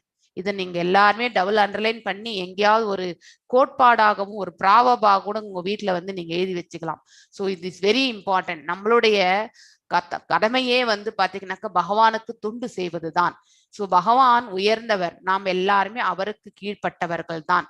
ஜீவனின் ஒரே கடமை அவருக்கு தொண்டு புரிவதாகும். துரதிருஷ்டவசமாக நாம மாயையில் சிக்கொண்டிருப்பதால் அதையெல்லாம் நம்ம கண்களை மறைத்திருக்கிறது.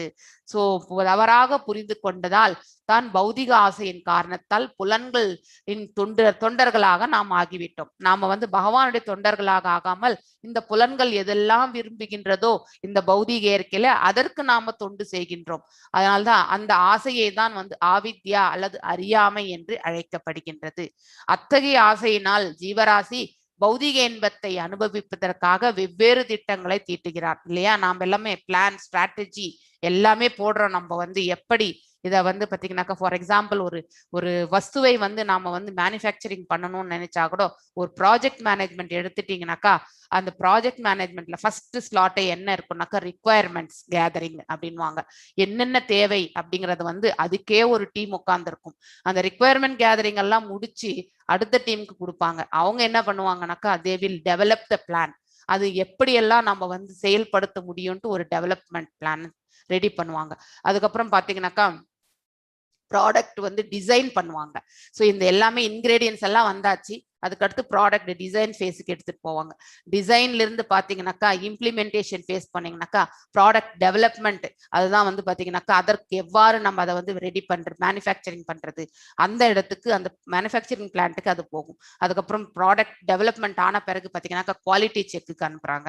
ஸோ இதுல எல்லாமே பர்ஃபெக்டா இருக்கா, குவாலிட்டி மெஷர்ஸ், அங்க டெஸ்டிங் எல்லாம் நடக்கிறது.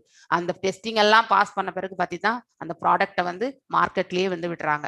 ஒரு ப்ராடக்ட் நம்ம விலைக்கு வாங்குகின்றோம், ஒரு டிவி வாங்குறோம், ஒரு ஃப்ரிட்ஜ் வாங்குறோம்னாக்கா இத்தனையும் ப்ராசஸ் எல்லாம் கடந்துதான் அது வருகின்றது இல்லையா? ஸோ அந்த மாதிரி திட்டங்கள் மாதிரிதான் நாம இந்த பிரபஞ்சத்துல பாத்தீங்கன்னாக்கா பௌதீக செயல்கள்ல நம்மளுடைய மனதை, இந்த புலன்களை நாம பாத்தீங்கன்னாக்கா அதுல லயித்து விட்டு நாம என்ன செய்கின்றோம், நம்மளுடைய திட்டங்கள் எல்லாம் நாம தீட்டுகின்றோம். ஏதோ இங்கே நாம நிரந்தரமாக வாழ்வது போவதற்காகவும் நம்ம செல்வங்களை குவிப்பதற்காகவும் நம்மளுடைய செயல்பாட்டு முறைகள்ல நம்மளுடைய அதிக நேரம் பாத்தீங்கன்னா அதிலே தான் நாம் செலவிடுகின்றோம். பக்திக்கென்று சில சமயம் நாம ஒதுக்குவதே கிடையாது. அதுதான் இங்க பாத்தீங்கன்னாக்கா சொல்லப்பட்டிருக்கின்றது.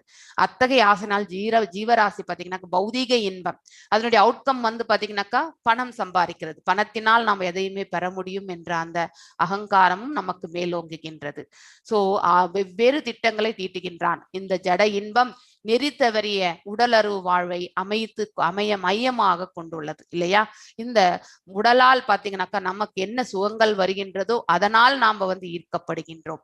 சோ எனவே அவன் பகவானுடைய மேற்பார்வையின் கீழ் வெவ்வேறு கிரகங்களுக்குள் வெவ்வேறு உடல்களுக்குள் கூடு பாய்வதன் மூலமாக பிறவி சக்கரத்தில் சிக்கிக் கொள்கின்றான். அதனாலதான் பாத்தீங்கன்னா பலநோக்கு செயல்களில் ஈடுபடுபவர்கள் இந்த கூடை விட்ட பிறகு இன்னொரு கூடு, அதே மாதிரி பலநோக்கு செயல் இருக்கக்கூடிய குடும்பத்துல பிறக்க வேண்டிய கட்டாயத்திற்கு அவன் ஆட்படுகின்றான்.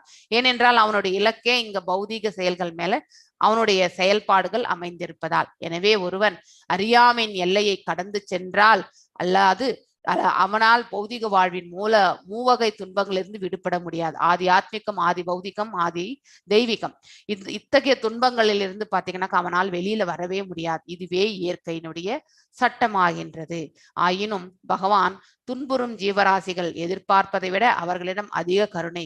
நாம 1000 பௌதிக செயல்கள் செய்திருந்தாலும் எங்கேயாவது சிறிது தெய்வீகமான செயல்கள் ஈடுபட்டிருக்குமான்னு தேடி கண்டுபிடிச்சு நமக்கு பகவான் பாத்தீங்கன்னாக்கா நமக்கு அந்த புண்ணிய காரியத்துக்கான பலனை வழங்கி விடுகிறார். அதனால இவ்வளவு பௌதிக செயல்களை செய்திருக்கோம் நம்ம. அதுல ஏதாவது 1-2 அட்லீஸ்ட் கோயிலுக்கு ஏதாவது ஒரு டொனேஷன் பண்ணியிருப்போமோ, இல்லை ஒரு ஜீவராசிக்கு வந்து நன்மையான பலன்களை செய்திருப்போமோ, இப்படி எல்லாவற்றையுமே இந்த லோக கல்யாணத்திற்காக நம்மளுடைய பங்கு என்ன இருந்தது அப்படி எல்லாம் அதை அந்த செக்லிஸ்ட்ல பாத்தீங்கன்னா கீவேர்ட்ஸ் எல்லாம் போட்டு சர்ச் பண்ணி அதுல நாம ஏதாவது செஞ்சு எஸ் இவ ஏதோ பண்ணியிருக்கான் அப்படிங்கிறதுக்காக இங்கே நாம ஜபத்தை, அதாவது எங்கேயோ ஒரு கும்பல்ல கோய்ந்தாவா கூட நம்ம பாத்தீங்கன்னாக்கா பகவானை தொண்டு செய்திருக்கலாம். அட்லீஸ்ட் நம்ம மனசால அவரை நினைக்கலன்னாலும் அந்த நாமத்தை சொன்னதுனால பலனையும் கூட பாத்தீங்கன்னாக்கா அவர் தேடி கொடுப்பார். ஸோ அந்த அளவுக்கு நமக்கு சர்ச்சிங் பாத்தீங்கன்னாக்கா சர்ச் என்ஜின் மாதிரி அவர் பாத்தீங்கன்னா கூகுள் சர்ச்ல போயிட்டு நம்ம வந்து எழுதுறோம் இல்லையா, எழுதிட்டு சர்ச் பண்ணும்போது நமக்கு நிறைய இன்ஃபர்மேஷன் வருது. அது மாதிரிதான் நாம செய்த நம்மளுடைய அக்கௌண்ட்ல போயிட்டு பகவானும் சர்ச் பண்ணுவார். இவன் ஏதாவது இந்த பாயிண்ட்ஸ் இருக்கா, தானம் செய்திருக்கானா, இல்லை நாமங்கள் ஜபித்திருக்கானா அப்படிங்கிற அந்த சர்ச் இன்கிரீடியன்ஸை போட்டு அவர் வந்து செக் பண்ணும்பொழுது இருந்ததுன்னாக்கா கண்டிப்பாக நமக்கு அதற்கான கருணையும் அவர் வழங்கி விடுகிறார்.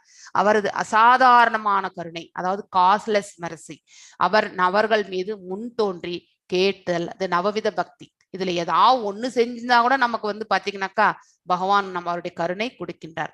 ஸ்மரணம், கீர்த்தனம், அதாவது பாத்தீங்கன்னாக்கா விஷ்ணு பாத சேவனம், அர்ச்சனம், தாஷ்யம், சாக்கியம், வந்தனம், ஆத்ம நிவேதனம், இத்தனையும் வந்து பாத்தீங்கன்னா நவவித பக்திஸ்ல நம்ம வந்து 9வது அத்தியாயத்துல படிச்சிருக்கோம் இல்லையா பகவத்கீதையில. சோ அந்த அதாவது பாத்தீங்கன்னாக்கா அதுல எது ஒண்ணு சேர்ந்திருந்தாலும் நம்மள வந்து பாத்தீங்கன்னா பகவான் வந்து நமக்கு கருணை, அவருடைய கருணை உண்டு. சோ அது ஒரு பந்தப்பட்ட ஆத்மாவின் அறியாமை என்னும் சிக்கலிலிருந்து விடுவதற்கு உதவுகின்றது. சோ நாம செய்யக்கூடிய அந்த கைங்கரியம் நம்மள வந்து இந்த கர்ம பந்தனத்திலிருந்தும் இந்த லோகத்துல மீண்டும் பிறவி எடுக்கக்கூடிய அந்த மார்க்கத்திலிருந்து நமக்கு விடுதல் மோட்சத்தை வழங்குகின்றது. சோ இவ்வாறாக பகிங்கர சக்தியின் மாயைக்குள், அதாவது எக்ஸ்டர்னல் எனர்ஜில தான் நாம் எல்லாருமே கட்டுண்டு இருக்கோம்.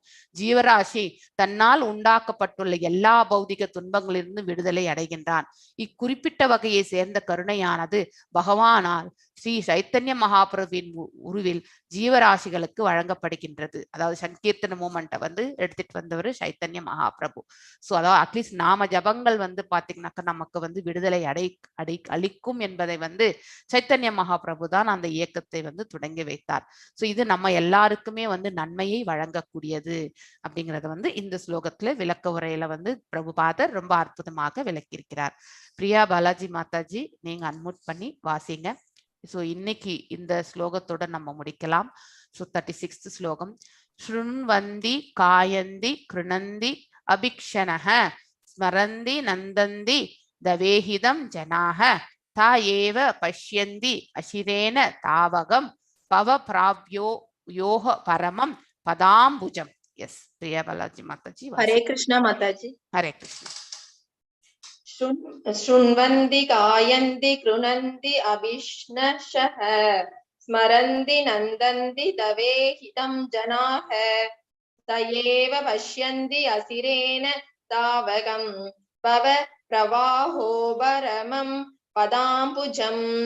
शृण्वन्ति கேட்டு, காயந்தி பாடி, கிருணந்தி ஏற்று, அபிக்ஷனா இடைவிடாமல், ஸ்மரந்தி நினைவிற்கொண்டு, நந்தந்தி செயல்களை, ஜனாக பொதுமக்கள், தே அவர்கள், ஏவ நிச்சயமாக, பஷ்யந்தி காண முடியும், அசிரேன மிக விரைவில், தாவகம் உங்களுடைய, பவபிரகான பிறவிச்சுழல், உபரமம் நிருத்தம், பத அம்புஜம் தாமரை பாதங்களை. மொழிபெயர்ப்பு. கிருஷ்ணா, உங்களுடைய தெய்வீக செயல்களை பற்றி எப்பொழுதும் கேட்டு பாடி அதை திரும்பவும் சொல்பவர்களால் அல்லது மற்றவர்கள் அவ்வாறு செய்வதில் ஆனந்தம் அடைபவர்களால் நிச்சயமாக உங்களுடைய தாமரை பாதங்களை காண முடியும். அப்பாதங்கள் மட்டுமே தொடர்ந்த பிறவி சக்கரத்தை நிறுத்தக்கூடியதாகும். பொருளுரை. பரமபுருஷரான ஸ்ரீ கிருஷ்ணரை தற்போதுள்ள நம்முடைய நிபந்தனைக்குட்பட்ட பார்வையால் காண முடியாது. அவரை காண விரும்பும் ஒருவர் தற்போதுள்ள அவருடைய பௌதீகமான பார்வையை மாற்றிக்கொள்ள வேண்டும். பூரண இறை பிரேமையை விருத்தி செய்து கொள்வதன் வாயிலாக இப்பார்வையை மாற்றிக்கொள்ள முடியும். பகவான் ஸ்ரீ கிருஷ்ணர் நேரடியாக பூமியில் அவதரித்த பொழுது அவர்தான் பரமபுருஷ பகவான் என்று அனைவராலும் புரிந்து கொள்ள முடியவில்லை. ராவணன், ஹிரண்ய கஷிபு, கம்சன், ஜராசந்தன் மற்றும் சிசுபாலன் போன்ற பௌதீகவாதிகள் மிதமிஞ்சிய பௌதீக செல்வங்களை பெற்றிருந்தனர்.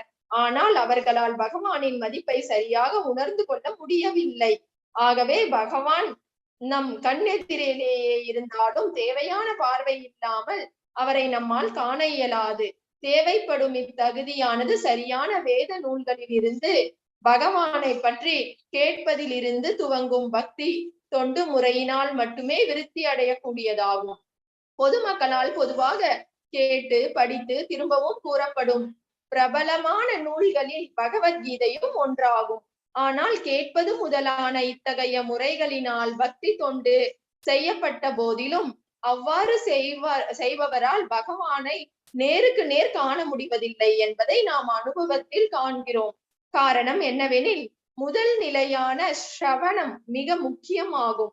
கேட்பது சரியான அதிகாரியிடமிருந்து கேட்கப்படுவதாக இருக்குமானால் அது மிக விரைவாக செயற்படும். மக்கள் பொதுவாக அங்கீகரிக்கப்படாதவர்களிடம் இருந்துதான் கேட்கின்றனர். அங்கீகரிக்கப்படாத இத்தகைய நபர்கள் பௌதீக கல்வியில் தேர்ச்சி பெற்றவர்களாக இருக்கக்கூடும்.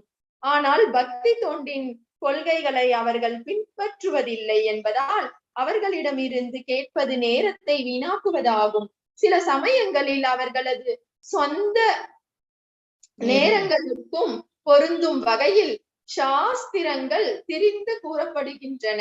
எனவே முதலாவதாக ஒருவர் தகுதியுள்ள ஒரு பேச்சாளரை தேர்ந்தெடுத்து அவரிடமிருந்து கேட்டறிய வேண்டும்.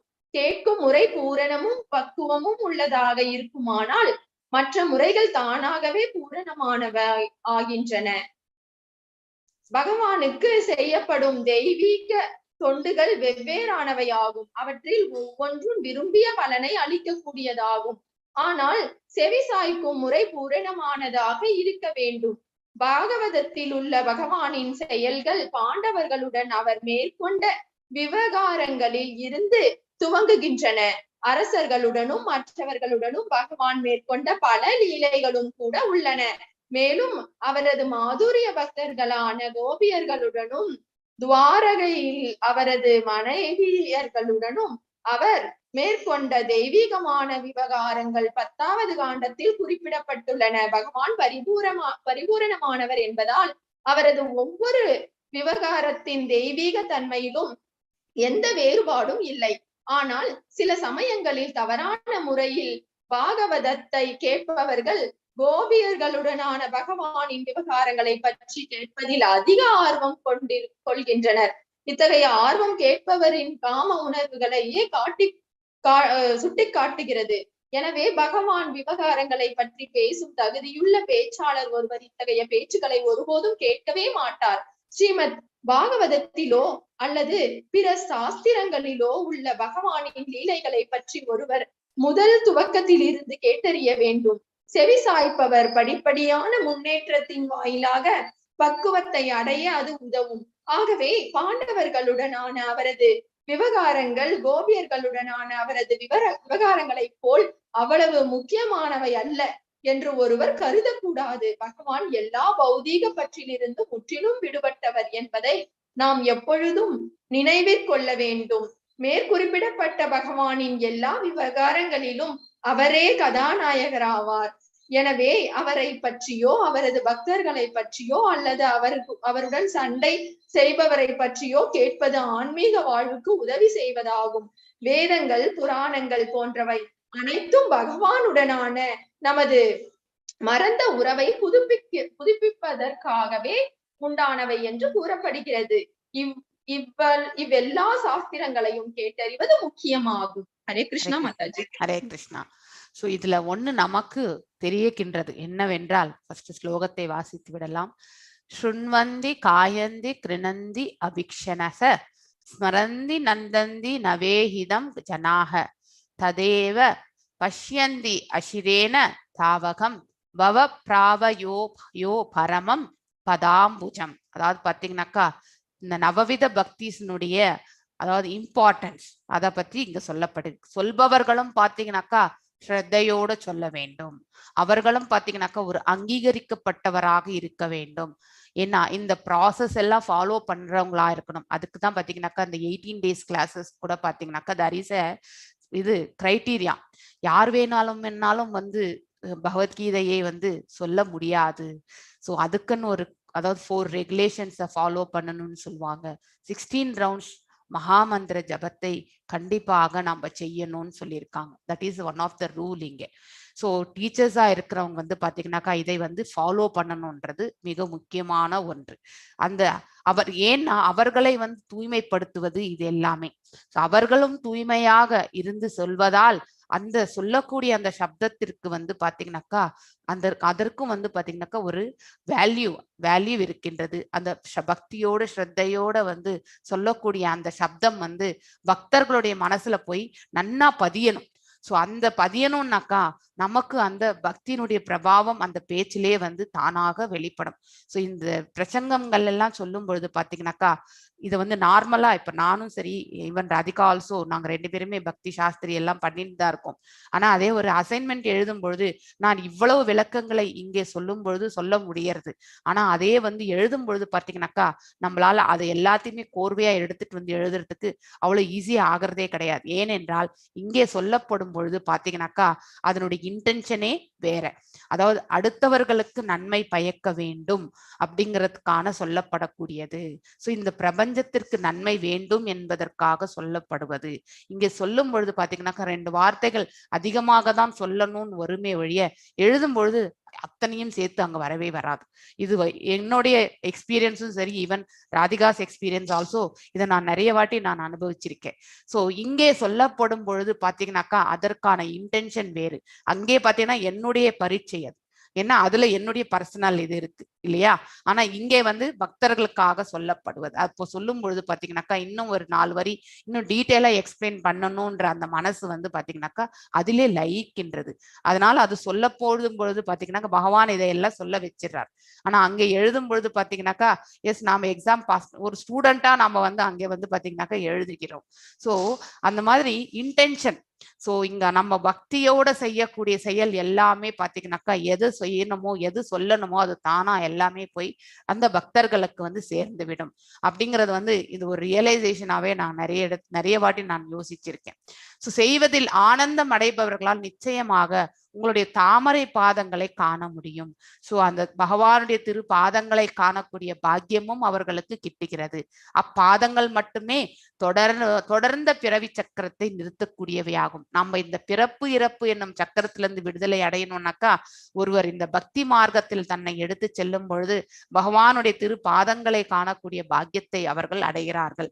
அப்படி அடையும் பொழுது அவருடைய பாதங்களை நம்மளால காண முடிகின்றது என்றால் கண்டிப்பாக நாம வந்து அடுத்த ஜென்மம் என்பது நமக்கு இருக்காது அப்படிங்கிறத வந்து நாம் இதுல இருந்து தெரிந்து கொள்ளணும். அதுதான் இந்த பதத்திலிருந்து சொல்லப்படுகின்றது. நவவித பக்திஸ் வந்து பாத்தீங்கன்னாக்கா அற்புதமாக அதனுடைய இம்பார்ட்டன்ஸ் வந்து இங்க வந்து சொல்லியிருக்காரு. கேட்பவர்களும் சரி, அதாவது ஸ்ரவணம் என்பது நீ கேட்பது, கீர்த்தனம் என்பது சொல்லுவது. ஸோ அதாவது சுகதேவ் கோஸ்வாமி எப்படி வந்து பரீட்சித் மகாராஜுக்கு வந்து சொன்னாரோ அதே மாதிரியான மனநிலையோடு தான் பாகவதத்தை சொல்லணும், பாகவதத்தை கேட்கவும் செய்யணும். ஸோ அப்படிங்கிற இம்பார்ட்டன்ஸை நாம் இதுல இருந்து தெரிந்து கொள்கின்றோம். பரமபுருஷரான ஸ்ரீ கிருஷ்ணர் தற்போதுல நம்முடைய நிபந்தனைக்கு உட்பட்ட பார்வையால் கண்டிப்பாக காண முடியாது. இது வந்து கண்டிஷனல் சோல், அதாவது கட்டுண்ட ஆத்மா. புலன்கள் எல்லாம் பாத்தீங்கன்னாக்க கட்டுப்பட்ட நிலையில் தான் இருப்பது. நமக்கு எல்லாமே குறையுள்ள புலன்கள் தான். இந்த குறையுள்ள புலன்கள்ல வந்து பாத்தீங்கன்னாக்கா பகவானுடைய அந்த உயர்ந்த ஆளுமையை வந்து நம்மளால கண்டிப்பாக புரிந்து கொள்ள முடியாது. அவரை காண விரும்பும் ஒருவர் தற்போதுள்ள அவருடைய பௌதிகமான பார்வை, இந்த பார்வை எப்படி இருக்கணும்னாக்கா ஆன்மீகமான பார்வையை நாம பெற வேண்டும். இந்த பௌதிகமான நார்மலான பார்வையோட நம்ம பகவானை வந்து பார்க்க முடியாது. பூரண இறை பிரேமையை விருத்தி செய்ய வேண்டும். ரொம்ப அற்புதமான வார்த்தை. உங்ககிட்ட புக் இருந்தா நீங்க அண்டர்லைன் பண்ணி வச்சுக்கோங்க. பூரண மீன்ஸ் முழுமையான, இறை பிரேமை, அதாவது அந்த பிரேமையில பாத்தீங்கன்னாக்கா பௌதீக பிரேமை கிடையாது, இறை பிரேமை அப்படிங்கிறது வந்து ரொம்ப அற்புதமாக விளக்கம் கொடுத்திருக்கார் பிரபுபாதர். அதை நாம வந்து விருதி செய்வதன் கொள்வதன் வாயிலாக இப்பார்வையை மாற்றிக்கொள்ள முடியும். நம்மளால இந்த பௌதீக பார்வையை வந்து பாத்தீங்கன்னாக்கா டிவைன் விஷனா நம்ம வந்து மாத்திக்கிறதுக்கான பக்குவம் வந்து பாத்தீங்கன்னாக்கா பிரேம பக்தியில மட்டும்தான் நம்ம முடியும். சோ பகவான் ஸ்ரீகிருஷ்ணர் நேரடியாக பூமியில் அவதரித்த பொழுது அவர்தான் பரமபுருஷ பகவான் என்று அனைவராலுமே புரிந்து கொள்ள முடியவில்லை. இப்ப வந்து சகுனி, அதுக்கப்புறம் பாத்தீங்கன்னாக்கா இவர் என்னது துரியோதனன் பாத்தீங்கன்னாக்கா அவங்க எப்பொழுதுமே பௌதிக நோக்கத்தோடு தான் அவருடைய செயல்பாடுகளே இருந்தது இல்லையா. பகவானுடைய உயர்ந்த ஆளுமை இந்த பிரபஞ்சத்துல வந்திருக்கார் என்று அதாவது அது இருக்கார் என்றது தெரிந்தாலும் அவர்களால் அதை ஏற்றுக்கொள்ளக்கூடிய மனப்பக்குவம் இல்லை. ஏனென்றால் அவர்களிடம் பக்தி இல்லை அப்படின்றது நம்ம தெரிஞ்சுக்கணும். ராவணன், ஹிரண்யகசிபு, கம்சன், ஜராசந்தன், சிசுபாலன் இவங்க எல்லாருமே பாத்தீங்கன்னாக்கா நல்ல வெல்தி ஃபேமிலி தான் இவங்க எல்லாருமே. அதாவது பௌதீக இதுல பாத்தீங்கன்னாக்கா அவர்கள் எல்லாம் திளைத்திருந்தார்கள். ஆனால் அவரால் பாத்தீங்கன்னா பகவானின் மதிப்பை சரியாக உணர்ந்து கொள்ள முடியவில்லை. ஏனென்றால் அவர்களுக்கு இருப்பது எல்லாமே பௌதீகமான புலன்கள். சோ அந்த பௌதீக புலன்கள்ல நாம பகவானை புரிந்து கொள்ளணும் நம்ம ட்ரை பண்ணா 100% அதுல நம்ம சக்சஸ் ஆகவே முடியாது. நமக்கு தேவை என்ன? திவ்யமான அந்த தெய்வீகமான புலன்களை அதாவது ஏற்படுத்தி கொள்ளக்கூடிய அந்த மார்க்கத்திற்கு செல்லணும். இந்த புலன்களை அந்த புலன்களாக மாற்றிக்கொள்ளக்கூடிய அந்த பக்குவ நிலையை நாம அடையணும். அதற்கு ஒன்றே ஒன்று பக்தி செய்வது ஒன்றுதான். சோ பகவான் நம் கண்ணெதிரிலே இருந்தாலும் தேவையான பார்வை இல்லாமல், அதாவது அந்த ஆன்மீக பார்வை இல்லாமல் நம்மால் அவரை காண இயலாது. தேவைப்படும் இத்தகுதியானது இதுதான் நமக்கு குவாலிஃபிகேஷனே. சரியான வேத நூல்களிலிருந்து பகவானை பற்றி கேட்பதிலிருந்து துவங்கும் பக்தி தொண்டு முறையினால் மட்டுமே விருத்தி அடையக்கூடும். சோ நீங்க எல்லாருமே பாத்தீங்கன்னாக்கா பாகவதம் கேட்டு இருக்கீங்க ஸ்ரத்தையா, அதுவும் I am able to make it. So அவ்வளவு ஈடுபாடோட நீங்க செய்றீங்க. நீங்க எந்த அளவுக்கு இதுல ஈடுபாடோட நீங்க கேட்கின்றீர்கள் என்றால் அதற்கேற்ற பகவான் உங்களுக்கு அந்த பலனை கண்டிப்பாக வழங்குவார். சோ உங்களுடைய ஈடுபாடு பக்தியோட இந்த பாகவதத்தை நீங்க கேட்கணும். சோ அது பொதுமக்களால் பொதுவாக கேட்டு படித்து திரும்பவும் கூறப்படும் பிரபலமான நூல்களில் பகவத்கீதையும் ஒன்றாகும். ஆனால் கேட்பது முதலான இத்தகைய முறைகளில் பக்தி தொண்டு செய்யப்பட்ட போதிலும் அவ்வாறு செய்பவரால் பகவானை நேருக்கு நேராக காண முடிவதில்லை என்பதை நாம அனுபவத்தில் காண்கின்றோம். ஏனென்றால் அதன் காரணம் என்னவெனில் முதல் நிலையாக சிரவணம் மிகவும் முக்கியமானது. கேட்கக்கூடிய முறை பாத்தீங்கன்னாக்கா ரொம்பவுமே இம்பார்ட்டன்ட். அதை நாம் எந்த அளவுக்கு ஸ்ரத்தையோட கேட்கின்றோம் என்பது மிகவும் இம்பார்ட்டன்ட். கேட்பது சரியான அதிகாரியிடம் இருந்து கேட்கப்படுவதாக இருக்குமானால், அதாவது குவாலிஃபைடு பர்சன், சோ அவர் ஒரு பக்தனாக இருக்க வேண்டும். சோ அந்த பக்தனுக்கு அவனுக்குன்னு இருக்கக்கூடிய இஸ்கான்ல பாத்தீங்கன்னாக்கா இது அதற்கான ப்ரொசீஜர்ஸ் சொல்லியிருக்காங்க. கண்டிப்பா டீச்சர்ஸா இருக்கிறவங்க இதை ஃபாலோ பண்ணணும்ன்றது அந்த எல்லா டீச்சருமே பாத்தீங்கன்னாக்கா 16 ரவுண்ட்ஸ் மகா மந்திரம் ஜெபிப்பவர்கள் தான். நீங்க 4 ரெகுலேஷன்ஸ் கம்பல்சரி ஃபாலோ பண்றவங்க தான். சோ அதற்கு முன்னாடி எப்படி இருந்தாலுமே இந்த சமய கோட்பாடுகளை பாத்தீங்கன்னாக்கா ஃபாலோ பண்றவங்க தான் இங்க பாத்தீங்கன்னாக்கா அது ஒரு பிரீச்சராக இருக்கக்கூடிய தகுதியை பெறுகிறார்கள். சோ எல்லாருமே பாத்தீங்கன்னாக்கா பிரீச் பண்ணக்கூடியவர்கள் எல்லாமே பாத்தீங்கன்னாக்கா அந்த ஒரு நிலையை அடைந்திருப்பார்கள். அதை கன்ஃபர்மேஷன் பண்ணி தான் அவங்களுக்கு அந்த கிளாஸ் எடுக்கக்கூடிய அந்த இதுவே ஆப்பர்ச்சுனிட்டியை பிரபுஜி வழங்குகிறார். சோ அதே மாதிரிதான் ஒரு பிரீச்சரா இருக்கிறவர்கள் பாத்தீங்கன்னாக்கா அவர்கள் ஃபாலோ பண்ண வேண்டிய ப்ரொசீஜர்ஸ் அவங்க கண்டிப்பாக ஃபாலோ பண்ணணும். அப்பொழுதுதான் அவர்கள் சொல்லக்கூடிய அந்த பகவானை பற்றி அவங்க எடுத்து சொல்லும் பொழுது அதை ஏற்றுக்கொள்ளக்கூடிய மனப்பக்குவம் அந்த பக்தர்களுக்கு வரும். சொல்லக்கூடிய இந்த பதத்தில் பக்தி கலந்திருந்தால் மட்டுமே தட் ஸ்வீட் கோட்டிங் பார்ட், அதாவது பக்தி என்னும் அந்த கோட்டிங் இருந்தா மட்டுமே அது பாத்தீங்கன்னாக்கா இந்த ரிசீவர்ஸ் பாத்தீங்கன்னாக்கா பக்தர்கள் பாத்தீங்கன்னாக்கா அவர்களும் அதை அப்படியே ஏற்றுக்கொள்ளக்கூடிய மனப்பக்குவத்திற்கு வருகிறார்கள். இத்தகைய நபர்கள் பௌதீக கல்வியில் தேர்ச்சி பெற்றவர்களாக இருக்கக்கூடும். சில பேர் பாத்தீங்கன்னாக்கா அதுல இல்லாமல் போனால் காலப்போக்கில் அதுல பாத்தீங்கன்னாக்கா நம்ம கீழே இறங்க வேண்டியதாகி வருகிறது. ஆனால் பக்தி தொண்டின் கொள்கைகள் அவர்கள் பின்பற்றுவதில்லை என்பதால் அவர்களிடம் கேட்கும் நேரத்தை வீணாக்குவதாகும். சில சமயங்களில் அவர்களது சொந்த நேரங்கள் பொருந்தும் வகையில் சாஸ்திரங்களை திருத்தி கூறப்படுகின்றன. அதாவது பாத்தீங்கன்னாக்கா எக்ஸாம்பிள்ஸ் எல்லாம் பாத்தீங்கன்னாக்கா நம்ம ரியலிஸ்டிக்கா அந்த ஓமையை மேப் பண்ற மாதிரி சொல்லணும். அது ரொம்ப முக்கியம். இப்ப நாம ஒரு கம்பேரிசன் செய்யறோம்னாக்கா நமக்கு இந்த பௌதிக பொருட்கள்ல அதை எப்படி கம்பேர் பண்ணி சொன்னா புரிந்து கொள்வார்கள் அப்படிங்கிறத வச்சு நம்ம செயல்படுவோம் என்றால் அது அந்த கேட்கக்கூடியவர்களும் பாத்தீங்கன்னாக்கா அதை புரிந்து கொள்வார்கள். சோ அந்த கம்பேரிசன் ரொம்ப அற்புதமா எடுத்துட்டு போகணும்.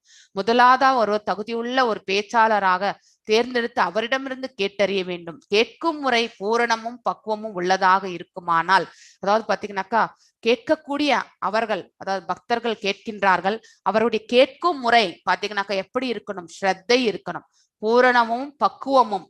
பக்குவம் என்றால் இங்க என்ன சொல்லப்படுகின்றதோ அதை அப்படியே ஏற்றுக்கொள்ளக்கூடிய, புரிந்து கொள்ளக்கூடிய அந்த மனப்பக்குவம் இருக்குமானால் மற்ற முறைகள் தானாகவே அமைந்துவிடும். ஸ்ரவணம் ஃபர்ஸ்ட் நம்ம அதுல நம்ம கரெக்டா இருந்தாலே மிச்சம் இருக்கக்கூடிய அனைத்தையுமே பாத்தீங்கன்னா நம்ம ஈஸியா எடுத்துட்டு போக முடியும். பகவானுக்கு செய்யப்படும் தெய்வீக தொண்டுகள் வெவ்வேறானவை, அவற்றில் ஒவ்வொன்றும் விரும்பிய பலனை அளிக்கக்கூடியவை. ஆனால் செவி சாய்க்கும் முறை பூரணமானதாக இருக்க வேண்டும். ஃபர்ஸ்ட் அண்ட் டாப் மோஸ்ட் பாத்தீங்கன்னாக்கா ஸ்ரவணம். இது எல்லாருக்குமே அப்ளிகபிள். இப்ப நாங்க எல்லாம் கூட பக்தி சாஸ்திரி கோர்ஸ் அட்டென்ட் பண்றோம். சோ நாங்களும் அங்கே பாத்தீங்கன்னா ஸ்ரவணமாக கேட்க வேண்டும். அப்பொழுதுதான் அங்கே பிரபுஜி என்ன சொல்லி கொடுக்கிறார், what is the intention behind that speech அப்படிங்கிறது எதை சொல்ல வருகின்றார் என்பதை நாம புரிந்து கொள்ள வேண்டும். இந்த செவியை பாத்தீங்கன்னாக்கா அதுல நாம லயிக்கணும், மனதை அதுல நம்ம சமர்ப்பணம் செய்யணும். அப்பொழுதுதான் சொல்லக்கூடிய அந்த எதை சொல்ல வராங்கன்றத நம்ம ஈஸியா கிரகிக்க முடியும். சோ பாகவதத்தில் உள்ள பகவானின் செயல்கள் பாண்டவர்களுடன் அவர் மேற்கொண்ட விவகாரங்களில் துவங்குகின்றன. அசுரர்களும் மற்றவர்களும் பகவான் மேற்கொண்ட பல லீலைகள் கூட உள்ளன. சோ சில பேர் பாத்தீங்கன்னா எடுத்த உடனே 10வது கேண்டோ போய் படிச்சிடணும்னு நினைப்பாங்க. சோ அது தவறான ஒன்று. அதுதான் இந்த இடத்துல ரொம்ப அற்புதமாக விளக்கப்பட்டுள்ளது. எதையுமே பாத சேவனத்திலிருந்து பாத்தீங்கன்னாக்கா தலை வரைக்குமே போகணும். பகவானுக்கு சேவையே தரிசனமே நம்ம பாதத்திலிருந்து தலை வரைக்கும் தான் எடுத்துட்டு போறோம் இல்லையா? அதே மாதிரிதான் ஒவ்வொரு காண்டத்துக்கும் பாத்தீங்கன்னாக்கா ஒவ்வொரு பகுதி அவருடைய உடல் அப்படிங்கிறது நம்ம ஃபர்ஸ்ட் கேண்டோலயே நம்ம அத ஃபர்ஸ்ட் சாப்டர்லயே நம்ம பார்த்திருக்கோம். சோ அப்படி இருக்கும்பொழுது அதே ப்ரொசீஜர் பிரகாரம் தான் நம்ம வாசிக்கணும். சோ அர்ஜென்ட்டா போய் நம்ம ஏன்னா 10வது காண்டம் பாத்தீங்கன்னாக்கா பகவானுடைய லீலைகளே இருக்கும் ஃபுல்லா. அதுல பாத்தீங்கன்னா வாத்சல்யா, அதுக்கப்புறம் மாதுரிய ரசா, வாசல்ய ரசா, இது எல்லாமே இருக்கும் அதுல சோ நாம என்ன பண்றோம்னாக்கா பகவான் என்ன லீலைகள் செய்தார் அதை விட்டு ஃபர்ஸ்ட் படிச்சிருவோமே அப்படிங்கிற அந்த ஆத்திரம், அது பௌதீக உணர்வு. அந்த உணர்வோட நம்ம கண்டிப்பாக செயல்படக்கூடாது அப்படிங்கிறது இந்த ஸ்லோகத்துல அற்புதமா சொல்கின்றார், விளக்குகிறார்.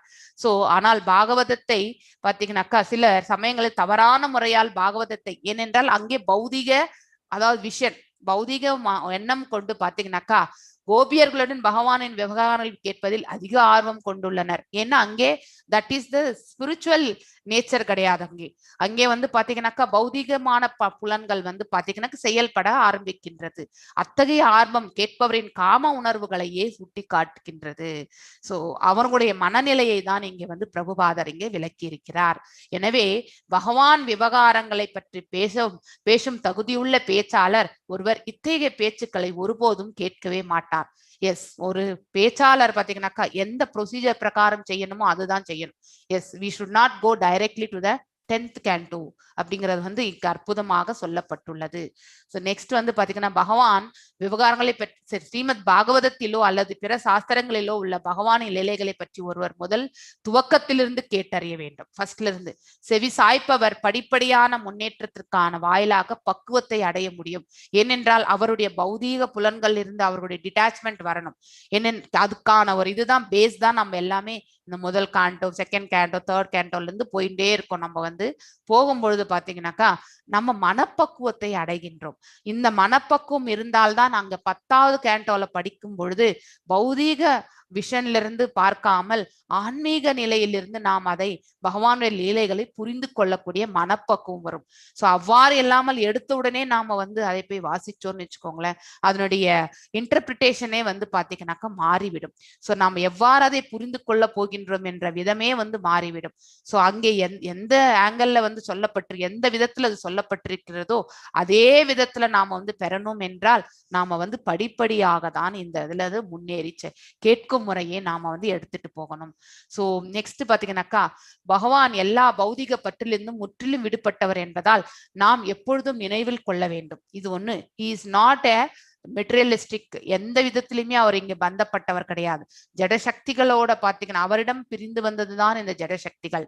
இந்த பிரபஞ்சத்தையே படைத்தவர், இந்த ஜடசக்தியையே, அதாவது இயக்கங்களை எல்லாம் இது எல்லாமே பாத்தீங்கன்னாக்க செயல்படுத்தி கொண்டிருப்பவர் அவர்தான். இந்த பிரபஞ்சத்தையும் படைத்தவர், ஜடசக்தியையும் படைத்தவர் அவர்தான்.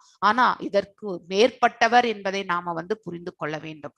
அவருடைய நிலையை நாம உணரும் பொழுது ஆட்டோமேட்டிக்கலி அந்த விஷன்ல தான் அவரை நாம நோக்கணுமே ஒழிய நம்மள மாதிரி இருக்க பௌதீக பந்தங்கள், பௌதீக செயல்பாடுகள் அந்த பார்வையில நாம அவரை நோக்கவே கூடாது. சோ இது ரொம்ப முக்கியமான ஒன்று.